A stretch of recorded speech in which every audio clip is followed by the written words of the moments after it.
Before I start this video, I would like to mention, in my last part, I forgot to say, on Rayman for the PS1, the last abilities you receive are the helicopter ability, iconic to Rayman, and run so you can dash over obstacles. Oh my, I am so stupid. How could I forget Rayman's iconic helicopter ability? Well, at least now I can sleep peacefully.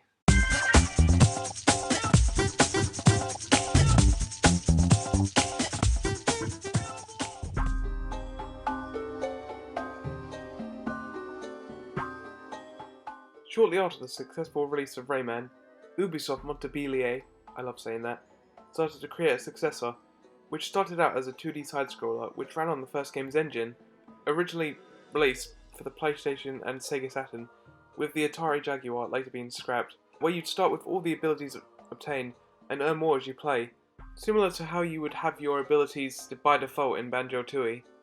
However, they thought that because the original Rayman 2 was in 2D, that they would not get as much interest as 3D games like Super Mario 64, Crash Bandicoot, and Spyro the Dragon.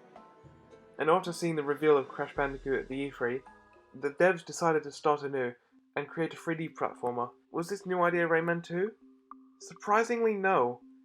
They said they had no idea how to make a 3D game, and a good one at that. So they made an entirely new game called Tonic Trouble, which was released for the N64 to test the engine which would eventually be used for Rayman 2. When the creators were confident that they could work with 3D space, Rayman 2 restarted development as a 3D title and was released in 1999 for the Nintendo 64 and PC, followed by a Sega Dreamcast and a Sony PlayStation release a year later. The N64 and PC are the original versions of the game. However, 64 is the only one that has a MIDI-styled soundtrack to better accommodate onto a cartridge, whilst the rest are CD-based quality. Take a listen.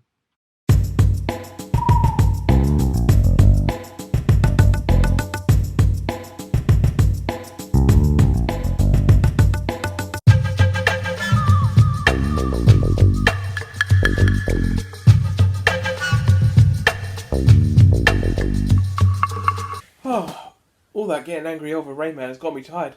Do you mind if you be able to take over, Ernie? Yeah, let's get down to business.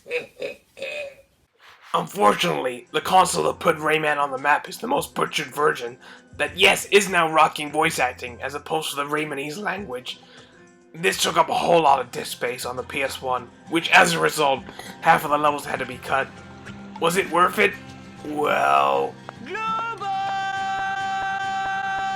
Nonetheless, it's still really good at worst, and that just shows how awesome this game is.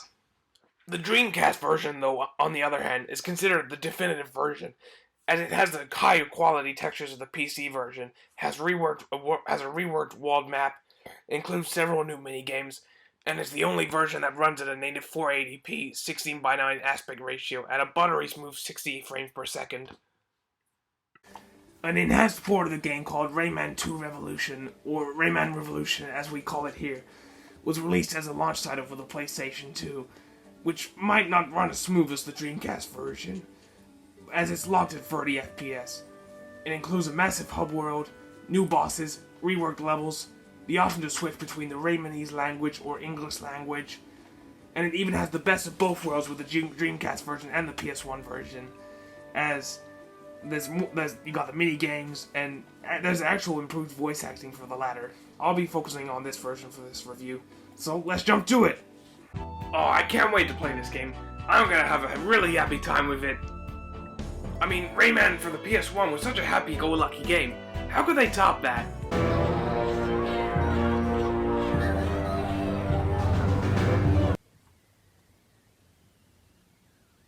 Well, time to go change my boxers again.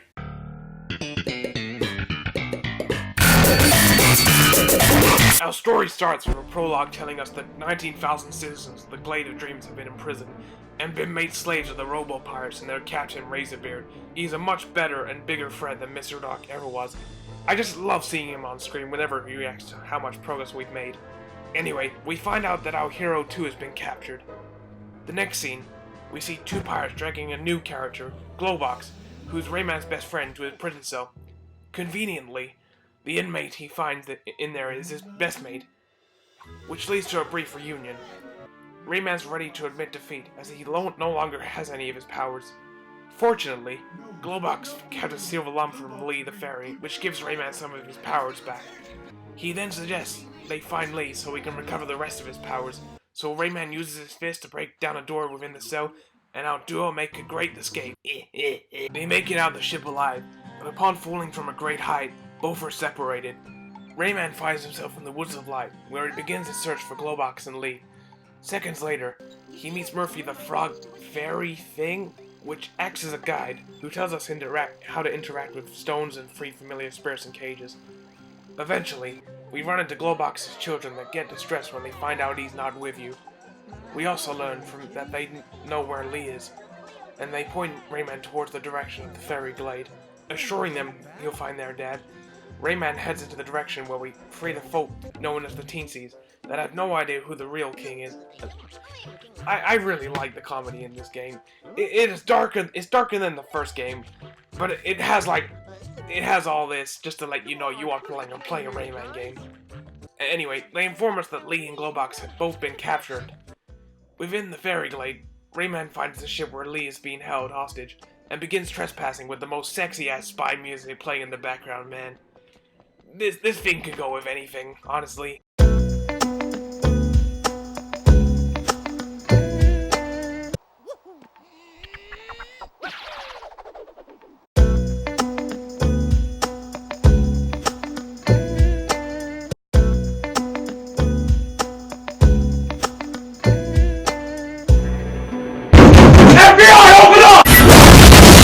Anyway, after destroying the machine that was trapping Lee, she tells us that the pirates have broke the Pormidio energy core into 1,000 lumps, thus making her unable to return all of Rayman's powers.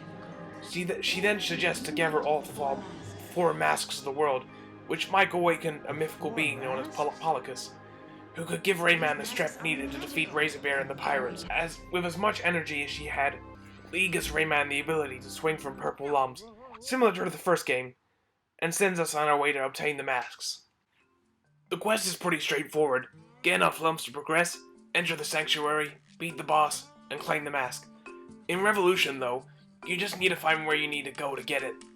We first make our way to the Sanctuary of Water and Ice, where the music progresses as you carry colored orbs to their pedestal. They didn't have to do this, but they managed to make something as mundane as carrying a heavy object entertaining. We make it to the first guardian of the mask, Axel, who's the first boss. But I'm not really sure you can call it that, as all you need to do is swing from the purple lumps and hit an icicle. We got the first mask. Every time we collect a mask, Polycus congratulates us and urges our hero to find the rest. I forgot to mention, earlier before, we got a cutscene where they break the 4th wall by making Razor Bear eat the 1,000th lump, which are, along with their cages, the collectibles of the game. Rayman then heads to the Manure Hills, where he meets another one of his best friends, Clark. He's basically the Hulk of Rayman, guys, who has been severely poisoned and must have the life potion from the Cave of Bad Dreams that before we didn't know what the name was to make him feel better. So now we must head back to the Marshes of Awakening. Backtracking shouldn't really be in these kind of platformers, but I personally think this is harmless, as it's a relatively short journey back. Jano, the keeper of the Cave of Bad Dreams, now senses that Rayman knows the name of the place, and allows him a head start with the precious treasure. The race is on. When you've really reached it, we are greeted to this cutscene. If you're playing on the PS1 version, it's pretty laughable. Your voyage ends here! But on PS2...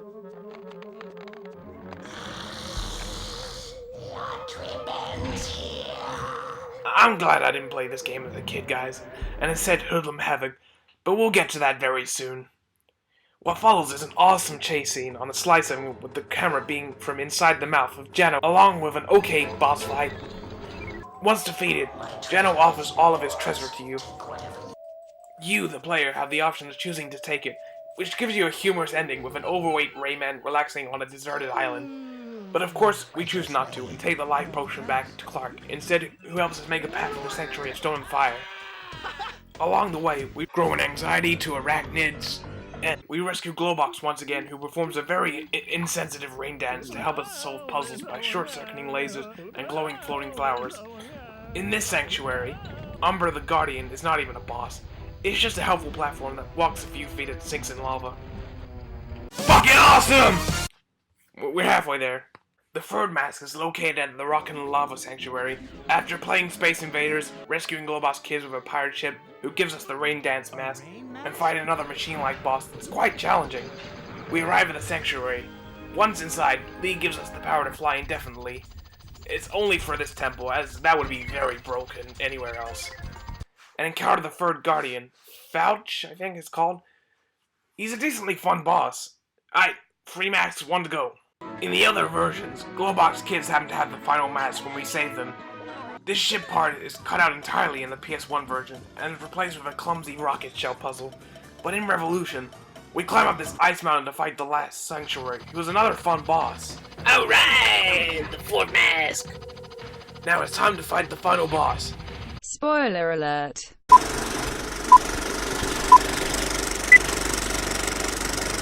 Razorbeard has a guest that enters his room, offering a killing machine known as the Grow Valve that will most definitely kill Rayman.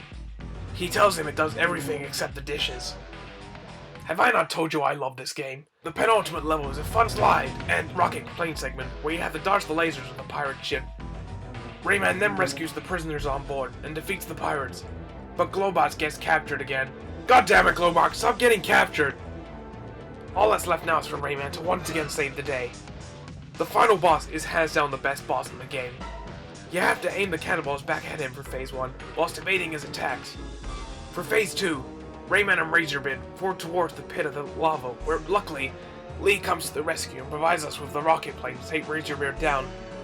We're required to collect the Golden Fist powers in order to deal damage to Razorbeard, and dodge the lava that will rise when he's at half health. In the end, all the characters we met along the way thank and cheer for Rayman for the freedom and peace that's once again been returned to the Glade of Dreams. And the credits roll. Ernie, I'm back. Can I be able to take over? Yeah, of course. Go ahead, Van.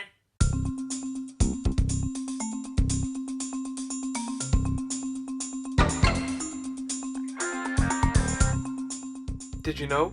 By finding enough collectibles on the PS1 version, you'll unlock an early build of the original Rayman 2. Furthermore, it's still possible to retrieve the 1000th lung that was supposedly eaten by Razorbeard. On the PS2 version, just beat Clark, who's been brainwashed, and enter the door. With the other version, however, you must perform the glide at a certain point at the Tomb of the Ancients.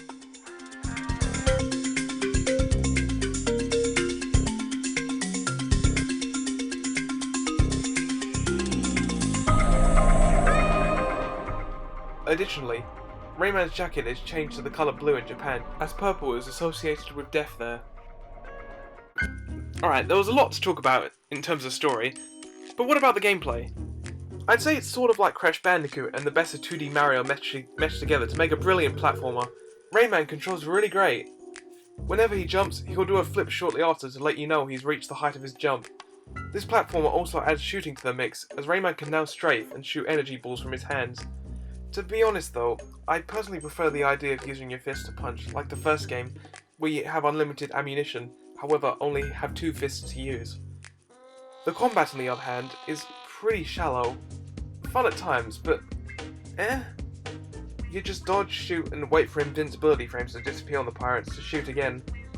There is one enemy called the Robot Ninja Pirates that proved to be the only challenge in terms of normal enemies. In the other versions, you'll eventually get upgrades to the energy balls and gain more health as you free cages.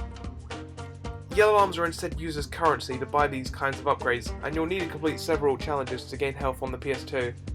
I had no idea the challenges were needed to upgrade my hit points, and I ended up finishing the game without them. Way to let me know, Revolution. The plum returns in this game too, where you can throw it on enemies, where you can once again throw it on the enemy's head to use it as a platform, and use it to no longer float over water, but freaking molten lava. The first Rayman was difficult to beat due to the bullshit level design and being booted to the start for losing all your lives and continues, and I feel like the devs wanted to apologise for the unfair difficulty. This game clocks in at around 15 hours and is much easier, actually quite a breeze to finish in fact. Whether that's a positive or negative is up to you, but in my opinion, I found this game a fun and comfortable experience. The only negatives I can think of is the wall jump that we learned early in the game. I can only recall it being used twice and could have had so much potential for platforming challenges. I also wasn't a fan of the pirate ship segments when rescuing Globox's kids. It's easy to get lost and take damage between the narrow gaps and could have been remedied with a mini-map or visual cues. But this is only used once in the game, and these are only just little nitpicks. If Super Mario 64 was the game that created 3D platformers, then I'd say Rayman 2 was the game that overall aged better and perfected the genre. And that soundtrack, the music in this game is godly. Release the soundtracks for the trilogy already, Ubisoft. I'd buy it in a heartbeat. It's just so damn good. Also, if you thought there were a lot of versions of Rayman, well you haven't seen anything. First you have Rayman 2 for iOS, Rayman DS which is the N64 version on the DS, Rayman 3D, Rayman 2 PlayStation Network, Rayman PSP, and Rayman 2 Ubistore. Just as you thought you couldn't get enough Rayman 2. Yet with all these re-releases, I still want more Rayman 2 for the PS4, Nintendo Switch and Xbox. Take notes, Ubisoft! Take it away, little britches! What? I said, take it away! Never say that to me again. So, what do I, Angry Ernie, think of this game? Ugh, Rayman is cool, man. You see this game right here? Rayman 2? It's such an awesome game. I would highly recommend it for anyone who's a fan of the 3D platforming genre. What are you doing watching this review? Go play it now! But enough talk about Rayman 2. It's time to move on to the next game. Rayman 3 Hoodlum Havoc.